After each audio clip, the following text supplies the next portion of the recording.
Hi friends, welcome to Annam's recipes. இன்னைக்கு வந்து ஒரு லஞ்ச் காம்போ தான் பார்க்க போகிறோம். நம்ம ரெஸ்டாரண்ட்ல எல்லாம் போய் பீஸ் புலாவ், அப்புறம் பனீர் சப்ஜி, அப்புறம் சூப் அப்படின்லாம் ஆர்டர் பண்ணி ஹோட்டலில் போய் தான் சாப்பிட்ணுன்னு நினைப்போம். அந்த மாதிரி லஞ்ச் காம்போவை வீட்லேயே நம்மளே செய்யலாம். ரொம்ப ஈஸி தான். வாங்க இப்போ எப்படி செய்யலான்னு பார்ப்போம். இன்னைக்கு இந்த லஞ்ச் காம்போவில் சூப்லேருந்து ஆரம்பித்து மெயின் கோர்ஸு, அதுக்கு வந்து சைட் டிஷ்ஷாக ஒரு பனீர் அந்த மாதிரி பண்ண போகிறேன். இந்த மாதிரி லஞ்ச் காம்போஸ், உங்களுக்கு பிடிச்ச லஞ்ச் காம்போஸ் எதுவும் வேணும்னா நீங்கள் கமெண்ட்டில் சொல்லுங்கள். அதையும் நான் வந்து வீடியோஸ் எடுத்து அப்லோட் பண்ணுறேன். எங்கள் ப்ராடக்ட்ஸ் எல்லாம் யூடியூப்பில் கமெண்ட்ஸ்க்கு கீழே வந்துட்டுருக்கு. அதில் போய் கிளிக் பண்ணிங்கன்னா அதோட ரேட்டு டீட்டெயில்ஸ் எல்லாமே இருக்கும். அதை கிளிக் பண்ணி நீங்கள் வேணுங்கிற பொருளை ஆர்டர் பண்ணி வாங்கிக்கலாம். இப்போ லஞ்ச் காம்போவுக்கு தேவையான பொருள்லாம் எடுத்து வச்சுருக்கேன். பீஸ் புலாவ் தான் பண்ண போகிறேன். அதுக்கு வந்து பீஸு அதெல்லாம் எடுத்து வச்சுருக்கேன். அப்புறம் பனீர் கேப்சிகம் தவா ஃப்ரை பண்ண போகிறேன். அப்புறம் வந்து டொமேட்டோ சூப் பண்ண போகிறேன். இது எல்லாத்துக்கும் எடுத்து வச்சுருக்கேன் இன்க்ரீடியன்ட்ஸ். நம்ம செய்யறச்ச ஒன்று ஒன்றா அப்படி பார்த்துக்கலாம். இப்போ டொமேட்டோ சூப்புக்கு தேவையான பொருள் பார்த்துக்கலாம். 4 நல்ல கனமாக இருக்க மாதிரி பெங்களூர் தக்காளி அந்த மாதிரி பார்த்து எடுத்துக்கோங்க. 4 தக்காளி எடுத்துருக்கேன். தக்காளி சூப் கொஞ்சம் தண்ணியாக இருக்கும் இல்லையா, அதனால இந்த அளவு பாதி கேரட் எடுத்திருக்கேன். ஒரு இந்த மாதிரி சின்னதாக ஒரு பெரிய வெங்காயம், அப்புறம் 5 பல் பூண்டு, 2 இந்த பிரியாணி இலை, அப்புறம் அது வதக்கிறதுக்கு பட்டர், அப்புறம் கார்ன்ஃப்ளவர் 2 டீஸ்பூன், உப்பு, மிளகுத்தூள், இவ்வளோதான். அப்புறம் லாஸ்ட்டாக ஃப்ரெஷ் க்ரீம், அப்புறம் ப்ரெட் சர்வ் பண்ணிக்கலாம். இப்போ இதெல்லாம் நறுக்கிக்கலாம். நம்ம எல்லாத்தையும் வந்து வதக்கிட்டு அரைக்க தான் போகிறோம். அதனால கொஞ்சம் பெருசாக நறுக்கிட்டாலே பரவாயில்ல. ரொம்ப பொடியெல்லாம் நறுக்கணும்னு இல்லை.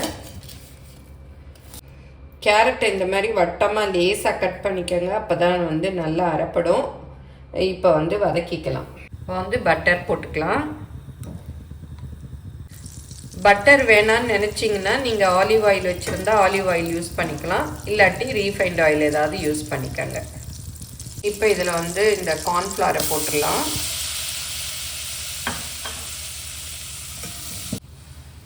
இப்போ கேரட்டும் போட்டுக்கலாம். கட் பண்ணி வச்சுருக்க தக்காளி 4 தக்காளி எடுத்திருக்கேன், அதையும் போட்டுக்கலாம். இப்போ இந்த சூப்புக்கு தேவையான உப்பையும் போட்டுடலாம். நல்லா இந்த தக்காளி வந்து வதங்கி வரணும். இப்போ நல்லா வதங்கிருச்சு. கொஞ்சம் தண்ணி ஊற்றி அப்படியே மூடி வச்சிடலாம். நான் இன்றைக்கி இந்த பேனில் பண்ணுறேன். நீங்கள் குக்கரில் பண்ணுறதுனாலும் பண்ணிக்கலாம். ஒரு விசில் வேக வச்சு எடுத்துக்கலாம். நல்லா மூடி வச்சு வேக விட்டுறலாம். இப்போ பிரியாணி எல்லாம் எடுத்து வச்சுருக்கோம் இல்லையா, அது 2 போட்டுக்கலாம். அப்புறம் பூண்டு பல் அதையும் போட்டுக்கலாம். அப்புறம் வெங்காயம் அதையும் போட்டுக்கலாம். லைட்டாக அப்படியே வதக்கி விடலாம். இப்போ 10 நிமிஷம் ஆச்சு, திறந்து பார்க்கலாம். பாருங்கள், நல்லா வெந்துருச்சு தக்காளி எல்லாம். நல்லா வெந்துருச்சு. இந்த பாத்திரம் நல்லா ஹெவியாக இருக்கிறதுனால அப்படியே விட்டாலும் அந்த சூட்லேயும் இன்னும் வெந்துடும். இது ஆறினதும் நம்ம வந்து மிக்சியில் போட்டு அரைச்சிக்கலாம். போதும். நம்ம பட்டரில் கார்ன்ஃப்ளவர் போட்டு வதக்கினதுனால பாருங்கள் நல்லா க்ரீமியாக இருக்குது. ஒரு சிலர் வந்து கடைசியில் கார்ன்ஃப்ளவரை மிக்ஸ் பண்ணி ஊற்றுவாங்க திக்காகிறதுக்கு. இந்த மாதிரி செஞ்சாலும் நல்லா வாசமாக நல்லா இருக்கும், திக்காகவும் ஆகிடும். இப்போ இதை ஆறின பிறகு இதை தக்காளி வந்து அரைச்சிக்கலாம். கொஞ்சம் ஆறட்டும், ஏன்னா ரொம்ப சூடாக இருக்குது. இந்த பிரியாணி இலையை எடுத்துடலாம். அரைக்க வேண்டாது. அந்த வாசம்லாம் வேகரிச்சே இறங்கியிருக்கும். அந்த பிரியாணி இலையோட வாசம்லாம் நம்ம வேக வச்சோம் இல்லையா, அப்போவே இறங்கியிருக்கும். இதை நல்லா வடிகட்டிக்கலாம்.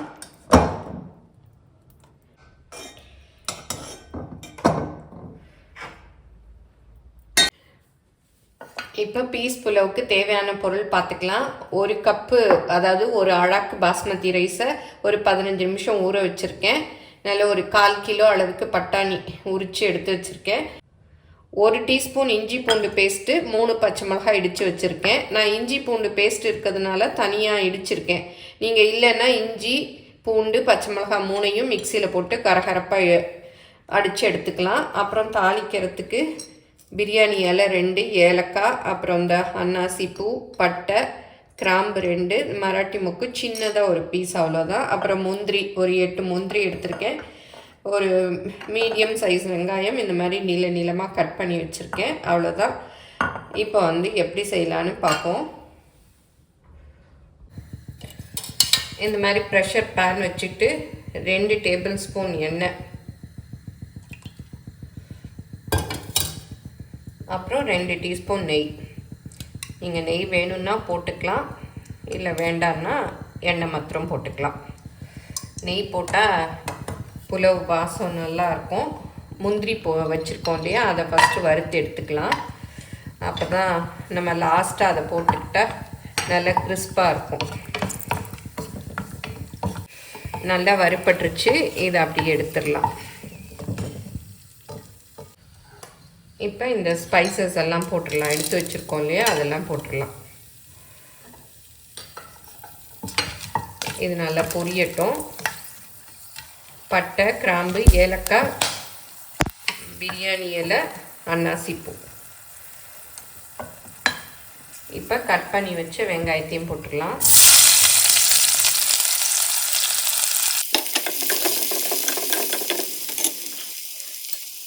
இப்போ இடித்து வச்ச பச்சை மிளகாயும் போட்டுடலாம். இஞ்சி பூண்டு பேஸ்ட்டையும் போட்டுடலாம்.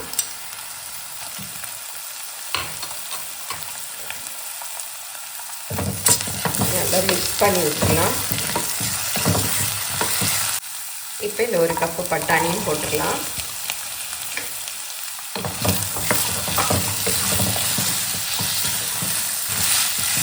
நீங்கள் இது கூட வேறு வெஜிடபிள்ஸ் வேணாலும் போட்டுக்கலாம், கேரட், பீன்ஸ் அதெல்லாம். நான் இப்போ பட்டாணி சீசனாக இருக்கு இல்லையா, அதனால சரி பட்டாணி மாத்திரம் போட்டு செய்யலாம் அப்படின்னு போடுறேன். அதுவும் ஃப்ரெஷ் பட்டாணி போட்டு செஞ்சோன்னா சூப்பராக இருக்கும். இப்போ ஊற வச்ச பாஸ்மதி ரைஸையும் ஊற்றிடலாம். நான் 1 டம்ளர் தண்ணி கரெக்டாக அளந்து தான் ஊற்றினேன், அப்படி ஊற்றிடுறேன். இன்னும் வந்து ஒரு 3/4 டம்ளர் ஊற்றினா போதும்.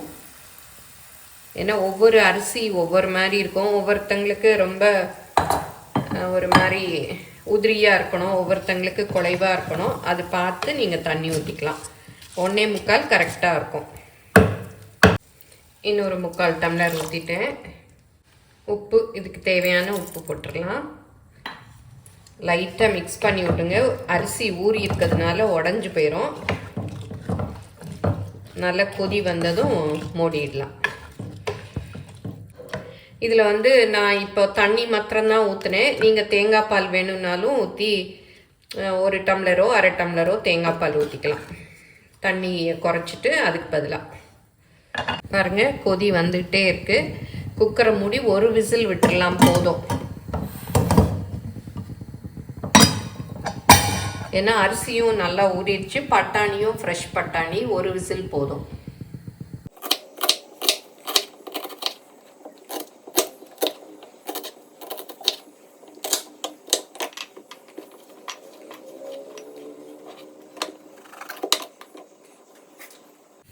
பன்னீர் கேப்சிகம் தவா ஃப்ரைக்கு தேவையானது பார்த்துக்கலாம். 1 வெங்காயம் கட் பண்ணேன் இல்லையா, பெருசாக 1 வெங்காயம், அப்புறம் 2 குடமிளகா, ஒரு 200 கிராம்ஸ் பன்னீர், அப்புறம் வந்து 2 பச்சை மிளகா. இந்த பச்சை மிளகாயிலே பழுத்து இருந்தது, அது போட்டால் கலர்ஃபுல்லாக இருக்கும்னு அது 2 எடுத்திருக்கேன். இதெல்லாம் நல்லா பொடியாக நறுக்கக்கூடாது, கொஞ்சம் பெருசாக நறுக்கிக்கணும். இந்த சீட்ஸ் எல்லாம் வேண்டாம், இதெல்லாம் எடுத்துடலாம்.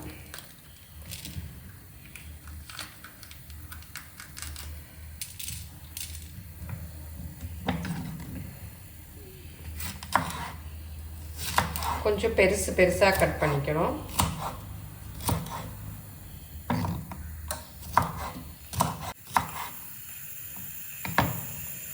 இந்த சைஸ் கட் பண்ணிக்கணும். 1 விசில் வந்துடுச்சு, அடுப்பு ஆஃப் பண்ணிடலாம். இப்போ நல்லா ஆறிடுச்சு. இதை வந்து மிக்சியில் போட்டு அரைச்சிக்கலாம். இதுக்கு தண்ணி வேணும்னா இந்த சூப்பில் வடிகட்டி வச்சுருக்கோம் பாருங்கள், இந்த தண்ணியை கூட ஊற்றி அரைச்சிக்கலாம். பாருங்கள், இதுவே நல்லா திக்காக இருக்குது. இப்போ பாருங்கள், நல்லா திக்காக அரைச்சாச்சு. இதையும் இதிலே ஊற்றி வடிகட்டிக்கலாம். ரொம்ப திக்காக இருக்குது, கொஞ்சம் தண்ணி வேணால் மிக்ஸ் பண்ணிக்கலாம். நான் கொஞ்சமாக இந்த தண்ணி ஊற்றி மிக்சியில் அப்படியே, ரொம்ப திக்காக இருக்குது.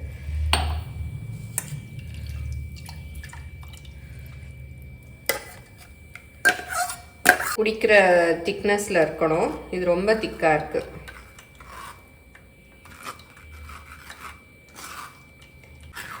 இந்த மாதிரி பண்ணால் நல்லா வடிஞ்சிடும்.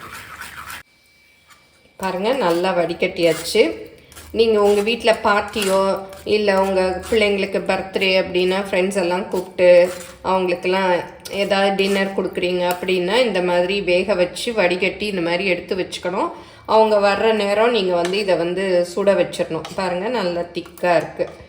சுட வச்சுட்டு ப்ரெட்டு இருக்கு இல்லையா, அதை ரோஸ்ட் பண்ணி மேலே போட்டுட்டு ஃப்ரெஷ் க்ரீம் போட்டு கொடுக்க வேண்டியது தான். இந்த மாதிரி செஞ்சு நீங்கள் வச்சுக்கலாம். ஏன்னா சூடு பண்ணி சூப்பை வச்சோன்னா டேஸ்ட்டு போயிடும். அதனால் இந்த மாதிரி எடுத்து வச்சுக்கலாம்.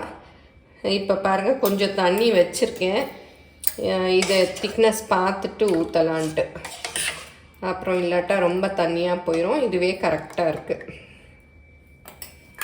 இதெல்லாம் வேஸ்ட்டு தான். இதெல்லாம் வந்து போட்டுடலாம். நல்லா வடிகட்டியாச்சு.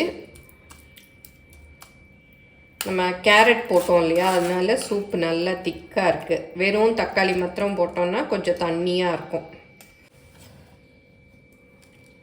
பச்சை மிளகாய் வந்து சின்ன சின்னதாக கட் பண்ணிக்கலாம்.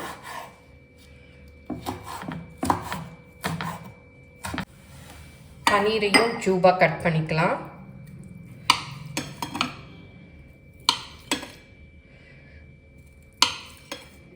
உங்களுக்கு எவ்வளோ சைஸ் வேணுமோ.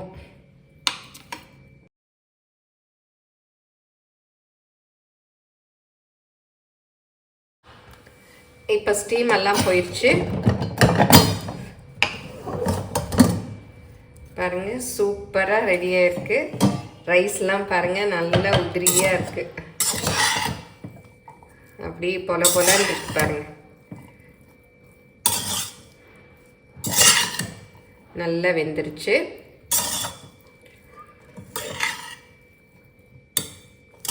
இதில் தாளிக்கரிச்சு நீங்கள் ஜீரகம் கூட போட்டுக்கலாம். நான் மறந்துட்டேன் இன்றைக்கி. கொஞ்சமாக ஜீரகம் இல்லை ஷாஜீரா அது போட்டிங்கன்னா இன்னும் ஃப்ளேவர் வாசமாக நல்லாயிருக்கும்.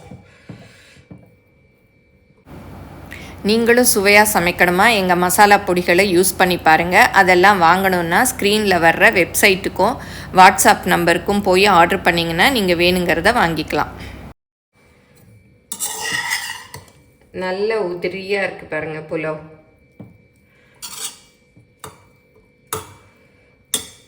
இப்போ பட்டாணி சீசன் தான். எல்லோரும் வாங்கி ட்ரை பண்ணி பாருங்கள். ரொம்ப நல்லாயிருக்கும், சூப்பராக இருக்கும். ஏன்னா பச்சை மிளகா போட்டிருக்கிறதுனால மைல்டாக நமக்கு வந்து பிரியாணி கூட ஸ்பைசஸ் நிறையா இருக்கும், காரம்லாம் இருக்கும். இது வந்து மைல்டாக நல்லா இருக்கும். கடைசியாக வறுத்து வச்சுருக்கோம் இல்லையா, அந்த முந்திரியும் மேலே போட்டோன்னா சாப்பிட்றச்ச நல்லாயிருக்கும். இன்னும் நிறையா வேணும்னாலும் முந்திரி வறுத்து போட்டுக்கலாம். ஃப்ரெஷ்ஷாக கொஞ்சம் கொத்தமல்லியும் தூவிடணும்.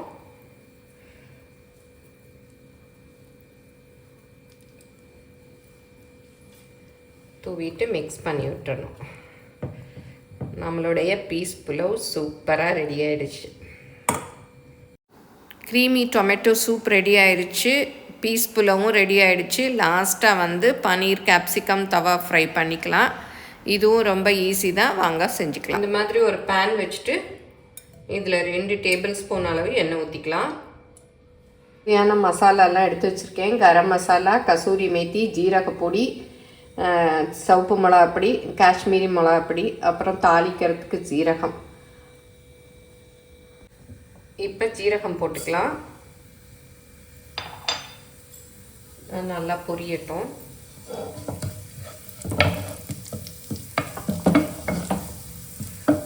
இப்போ இந்த கட் பண்ணி வச்ச ஆனியனையும் போட்டுக்கலாம்.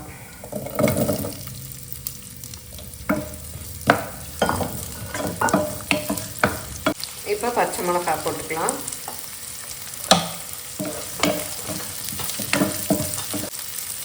இஞ்சி பூண்டு பேஸ்ட்டு ஒரு 3/4 டீஸ்பூன் அளவு போட்டுக்கலாம். இப்போ கட் பண்ணி வச்சுக்கொண்டே அந்த குடமிளகாயும் போட்டுக்கலாம்.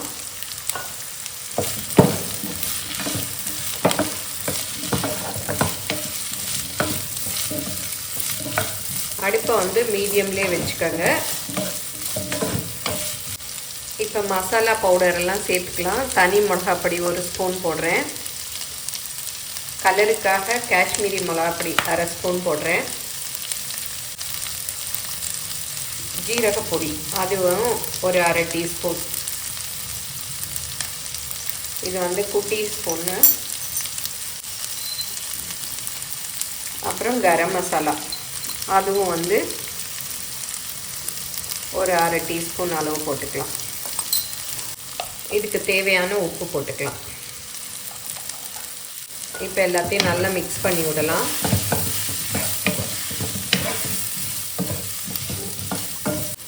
ஜீரகப்பொடி வந்து வறுத்து அரைச்ச ஜீரகப்பொடி. இப்போ பன்னீர் க்யூப்ஸையும் போட்டுக்கலாம். வறுத்து அரைச்சி வச்சுக்கிட்டோன்னா எல்லாத்துக்குமே போட்டுக்கலாம், நல்லா இருக்கும்.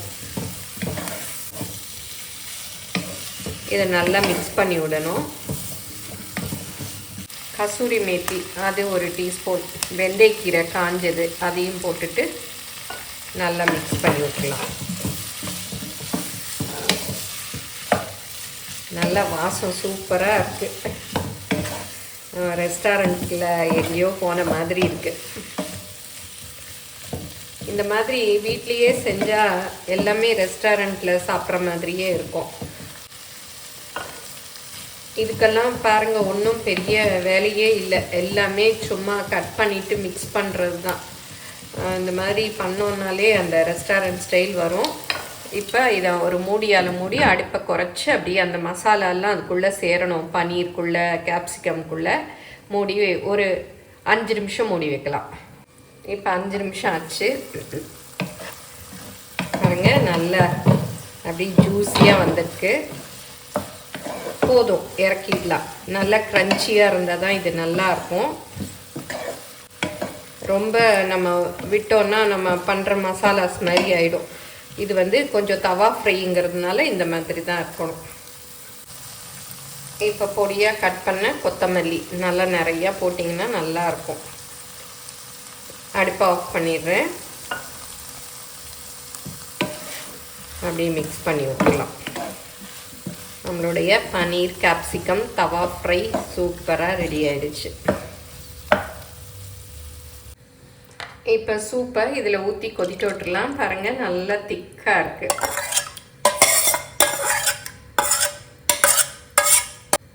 இதுக்கு தேவையான காரம் ஒரு 1/2 டீஸ்பூன் மிளகுத்தூள் போட்டிருக்கேன். வேணுங்கன்னா அப்புறம் கூட குடிக்கரிச்ச போட்டுக்கலாம். நல்லா மிக்ஸ் பண்ணி விட்டுடலாம்.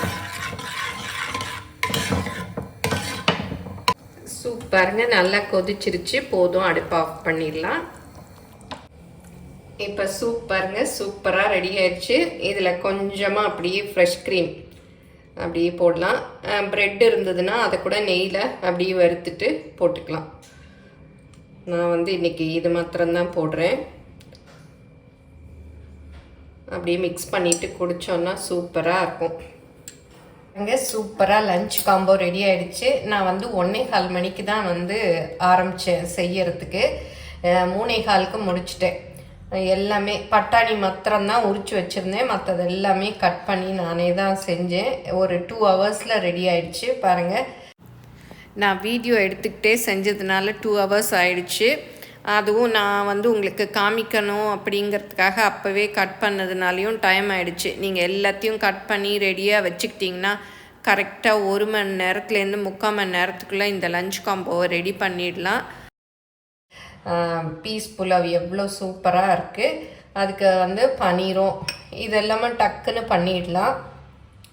நல்ல சூப்பராக இருக்கும். இந்த ரெண்டையும் காம்பினேஷன் தொட்டு சாப்பிட எல்லோரும் மறக்காமல் செஞ்சு பாருங்கள்.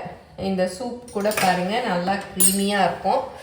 நான் வந்து செஞ்சு கொஞ்சம் நேரமே ஆயிடுச்சு. நல்லா திக்காக இருக்குது பாருங்கள், சூப்பராக இருக்குது. குடிச்சு கூட ஃபஸ்ட்டு பார்த்தேன், ரொம்ப நல்லா இருக்குது. சூப்பராக இருக்குது, மறக்காமல் செஞ்சு பாருங்கள். அப்புறம் இந்த பன்னீர் கூட சாப்பிட்டு பார்க்குறேன். அந்த ஃப்ளேவர்ஸ் எல்லாம் இறங்கி ரொம்ப நல்லாயிருக்கும். லஞ்ச் காம்போன்னு சொல்லலாம், டின்னர் காம்போன்னு சொல்லலாம், எல்லாத்துக்குமே நல்லாயிருக்கும். ஒரு வீட்டுக்கு ஏதாவது கெஸ்ட்டு ஒரு பார்ட்டினா கூட டக்குன்னு செஞ்சிடலாம். ஒரு டெசர்ட் வந்து பாயசம் மாத்திரம் பண்ணாலே போதும், நல்லாயிருக்கும்.